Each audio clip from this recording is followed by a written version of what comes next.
y bienvenidos. Soy Señorita Spanish. Welcome back to my channel. If you are new here, hi, hello, how are you? Welcome to the study party. I'm so glad you're here. Please go ahead and don't forget to like, share, subscribe, comment, all the works, because I'm here to help you. Hoy vamos a explorar directed situations. Do you know the different functions that you're supposed to know? This video will ensure to highlight each function that we come across so that you get to practice what is expected of you. We are going to be looking at January 2024's paper, and we're going to be exploring all the directed situations and looking at each of their functions. Let's get right into this video. Don't forget to get a pen, paper to work through these questions with me so that you can also jot down some of the ideas, some of the new vocabulary, as well as to revise the grammar as we go along. Now, what are we waiting for? Let's jump right into the first question. Vamos a comenzar. Question 1. Your friends want you to go somewhere after school, but you need your parents' permission. Write the text you sent to your father asking for permission and promising to do something if you are allowed to go. Now, I don't know if you have noticed this, but many direct situations are asking nowadays for two things, two details, and that's what's here as well. They're asking for permission as well as promising. So guess what? Those are two functions, two of the most popular functions actually, that you are supposed to know, and that is being tested in this one situation. And just to remind you, we need to respond to situations in only one sentence. So that means that we will have to separate our ideas with a comma. Now, the first communicative function that we're going to be looking at is asking permission. To ask permission, of course, we use the verb poder, and so in the yo form, it would be puedo, can I or may I, followed by the infinitive. Or example says, puedo ir a la casa de Miguel, can I go to Miguel's house? Just to remind you that there is no apostrophe S in Spanish, so we cannot say puedo ir a Miguel's casa. No, we would have to say the house of Miguel. So, puedo ir a la casa de Miguel. That is how we ask permission. Puedo ir. Ir definitely needs to remain in the infinitive because here we have two verbs. The first one is going to reflect who is doing the action of asking permission in this case, and then the other one remains as to go. We're not going to be conjugating it because it would become can I go, and that will, of course, sound weird and of course be bad grammatically. Now, another way that we can ask permission is by using permíteme. Permíteme is how we say permit me or allow me, followed by the infinitive. So, permíteme salir con mis amigos. Permit me to go out with my friends. Now, honestly, if I see ask permission, I would go with puedo because that is actually asking, while permíteme is just saying allow me. So to be on the safest side possible, let us go with poder. That's the best way to ask permission. Now, our next communicative function was promising. To promise in Spanish, we use the verb prometer, and therefore to say I promise, yo prometo, or just prometo. Of course, this would also be followed by the infinitive because we're going to be promising to do an action. So, yo prometo cuidar. I promise to take care of. And I have here a los niños. I promise to take care of the children. Yo prometo followed by the infinitive. Let's think about it for a second before we go back to the situation. How would you say, I promise to tell the truth? Think about it for a while. Pause the video if you need. But remember that you need to use the function on the screen. Do you have it? Okay, so that would definitely be yo prometo decir la verdad. I promise to tell the truth. Excelente. Entonces, let's go to our possible responses for the situation at hand. So, I said, papá, puedo ir al cine con mis amigos. Prometo estudiar todo el fin de semana. So we have one sentence.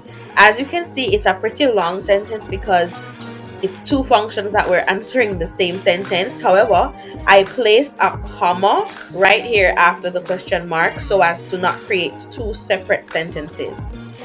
So, Daddy, can I go to the movies with my friends? I promise to study all weekend. That is what it was saying. Now, it's very easy to lose marks in situations, and we do not want that. We want to avoid that as much as possible. So, for example, papa with the accent, we have to remember the accent on papa because without it, it changes the meaning to potato. And similarly, mama has another meaning if the accent is not there. So we need to remember our accents where it might change the meaning of the word. So this is how I responded to the first situation. We're off to a great start. This is pretty easy stuff because these communicative functions should be in your heads by now. And if they're not, please take this as a warning. They're very popular functions to know. Let's move on to the next situation. You arrive at the hairdresser for an appointment, but no one is there. Write the notes that you see on the front door saying where he or she went and when he or she will return. So as you can see, again, we are supposed to state two things. Now, if you do not answer a part of the situation, you cannot get full marks, obviously. So we want to avoid that. Some of us, we like to overlook things.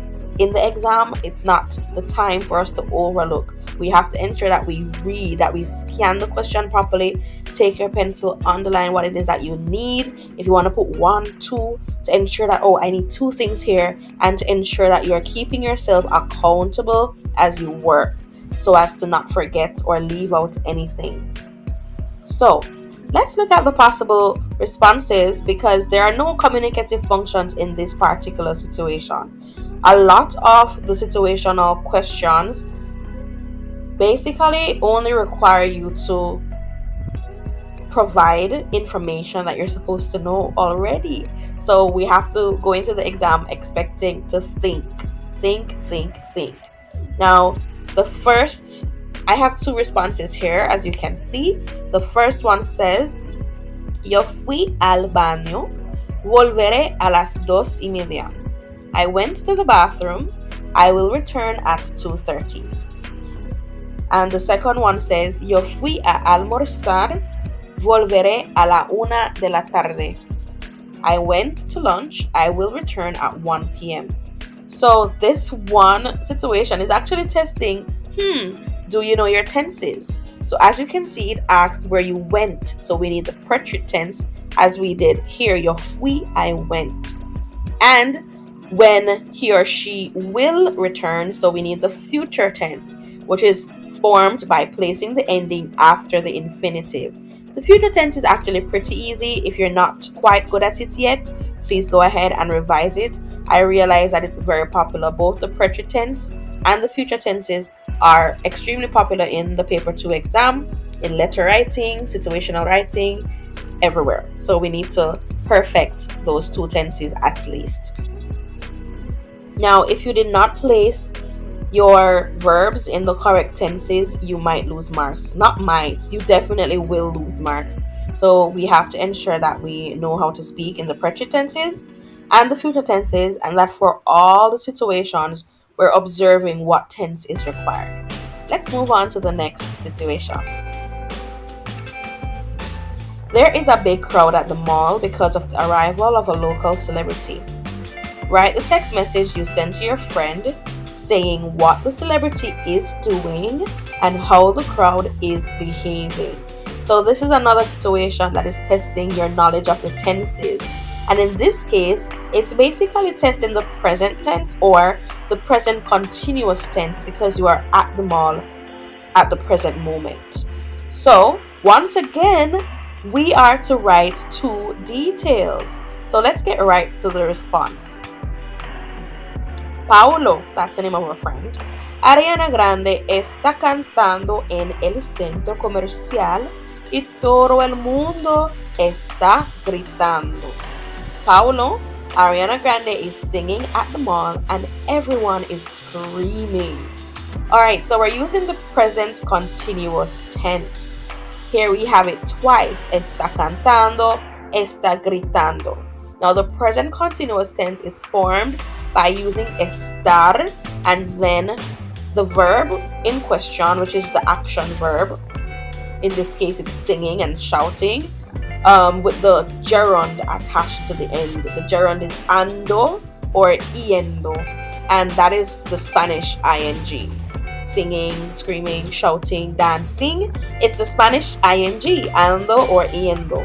So if you're not clear on this tense either, please go ahead and revise it as well.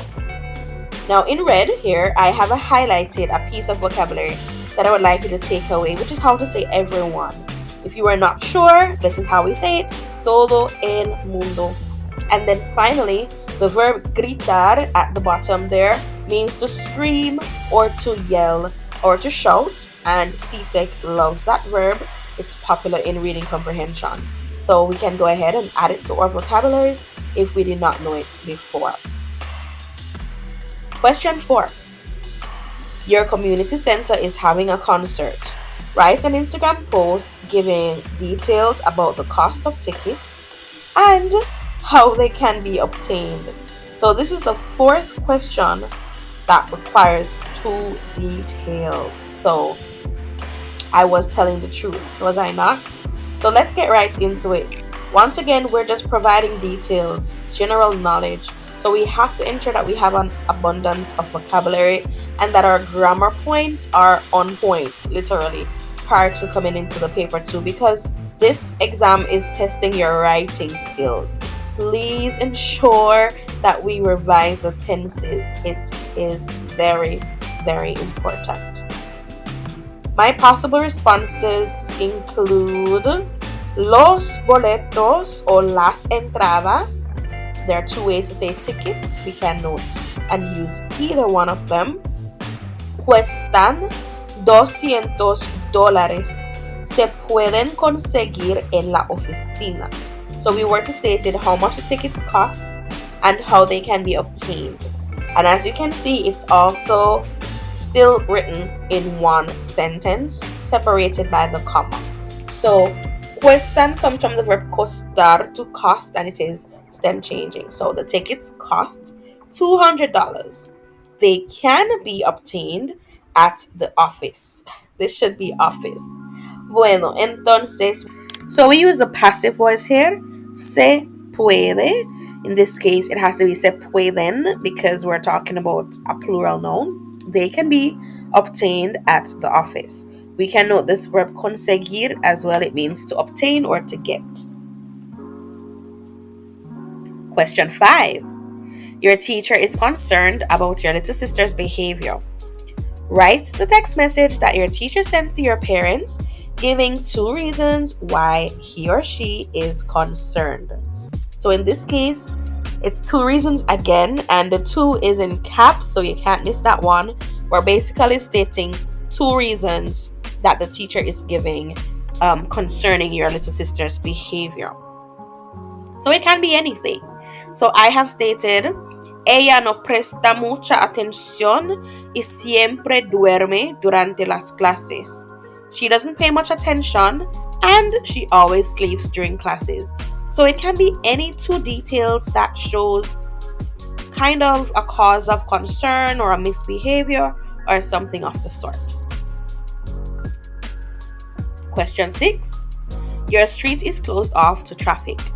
Write the sign that is placed at the top of the street, explaining the closure and suggesting to motorists what to do. Once again, 2 different details. So we're basically going to be saying something like, oh, the street is closed, and then stating what the motorists should do, whether they should take another road, etc. Let's see what I said. Now you're going to want to note this. Calle cerrada por obras. Road closed for construction. Please note this. Usen ruta alternativa. Use an alternative route. Now, as you can see in the situation, it said suggesting to motorists. So I went on the safe side and used a plural command instead of the formal command, which is actually very popularly used on signs. Usen instead of use. Now, they said suggesting, and I like to go straight to the subjunctive mood whenever I see suggesting or advising. However, this is a sign. Nobody's going to use a subjunctive on a sign. I suggest that you all sounds a bit too much. If you use it, I'm sure you won't be penalized. However, for this purpose, I won't be using it for this particular response. Question 7. The mailman arrives at your home with a package, but no one is there. Write the note that he leaves in your mailbox, informing your family of when and where the package can be collected. I don't think we've had a question so far that only required one detail. What's up with that? Okay, January 2024, we see you. So, you know what we need to do, students? We have to just prepare for it, okay? Let's get right to my possible response. Hay un paquete para ustedes. Favor de recogerlo el jueves o el viernes en la oficina de correos. There's a package for you all. Please collect it on Thursday or on Friday at the post office. So, the instructions said we are to inform them of the package, tell them when they can collect it and where. And of course, we're writing all of that in one sentence. So there are a lot of takeaways from this. Another way to say please, which is favor de. Go ahead and note that one if you did not know it. And it's followed by the infinitive. Favor de sentarse. Please sit. In this case, we have another takeaway. To collect. Recoger. Please note this, very popular as well. Another thing I want to remind you of is to say on a particular day. We will not say en, but el. El jueves, therefore, communicates on Thursday or on Friday. On Monday, how would we say that? That would definitely be el lunes. Perfecto. Vamos a continuar to question 8. Your cousin is planning a summer trip and is trying to encourage you to go with him or her. Write the message that he or she sends you, inviting you to go with him or her and saying how you will benefit from the trip. Once again, 2 details. Invitation and stating how you will benefit from the trip. So that is the future tense. So, communicative function alert. Extending invitations is something that we have to know prior to the exam. How do we extend invitations? We can use different language. We can use te invito, which is actually the most natural way and the easiest way. Te invito a, and then whichever location of your choice. Now, te is informal. Te invito is informal, while the formal way would have been le invito. Please note that. Now we can also ask, do you want to go? ¿Quieres ir? That's another way to extend an invitation. And of course, that way is also informal. ¿Quieres ir? Another way of extending invitations is by saying, you are invited. ¿Estás invitado? ¿Están invitados?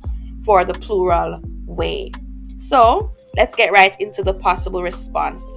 Te invito a venir conmigo de viaje este verano porque vas a experimentar algo nuevo y emocionante. I invite you to come on a trip with me this summer because you are going to experience something new and exciting. So we have our invitation part and our second part, which included stating how the person will benefit. Now, I'm going to show you two ways that you can answer this. So, in this case, I am using the present future tense, which is stating I am going to, you are going to, using ir, a, and then another verb in the infinitive. So, you are going to experience something new and exciting. So, that's the benefit, right? Now, here's another response using the future tense. Te invito a viajar a Madrid conmigo este verano. Prometo que crearás muchas memorias. I invite you to travel to Madrid with me this summer.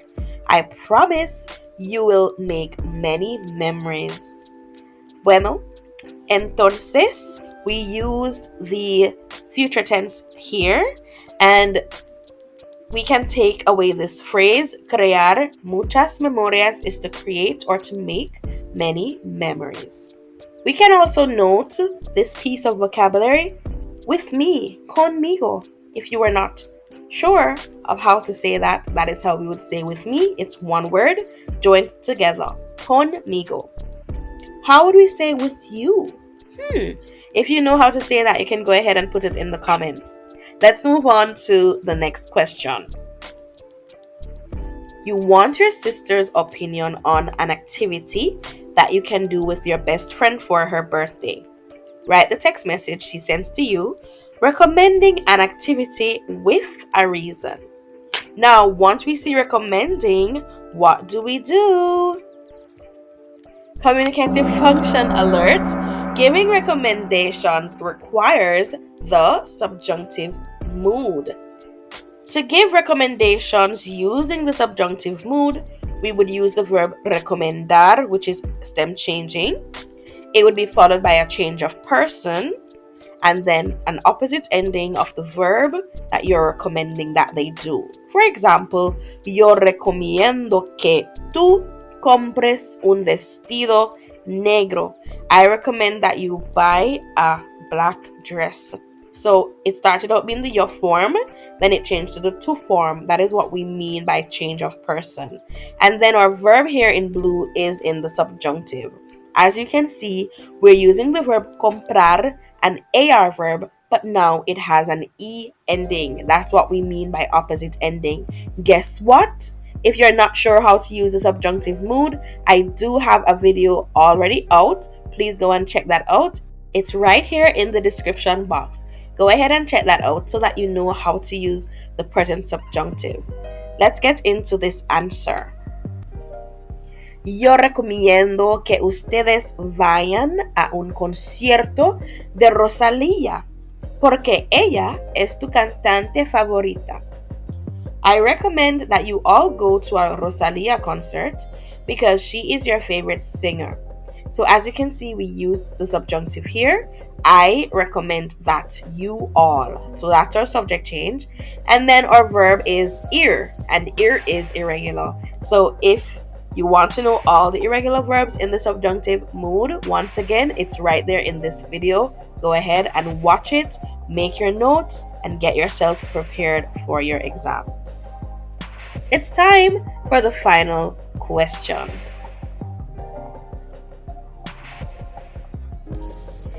While on a vacation with his friends, your brother encounters a problem.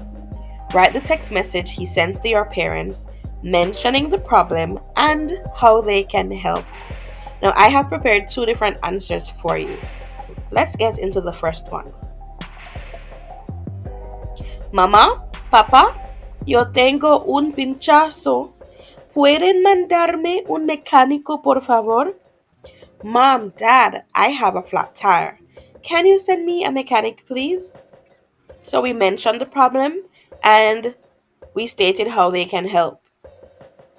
The next response is, Mamá, papá, ya no tengo suficiente dinero. ¿Me pueden prestar $200, por favor? Mom, Dad, I don't have enough money anymore. Can you lend me $200, please? Now, I really want us to extract this phrase. To say anymore, ya, no. Ya, no, and in whatever it is that you don't have or do anymore. Ya no. Also, the verb to lend is prestar. Bueno, we have come to the end of another video. I hope this was helpful, and I hope that you will continue to study hard for your exams. See you in the next video. Gracias por mirar. Hasta luego. Chao, chao.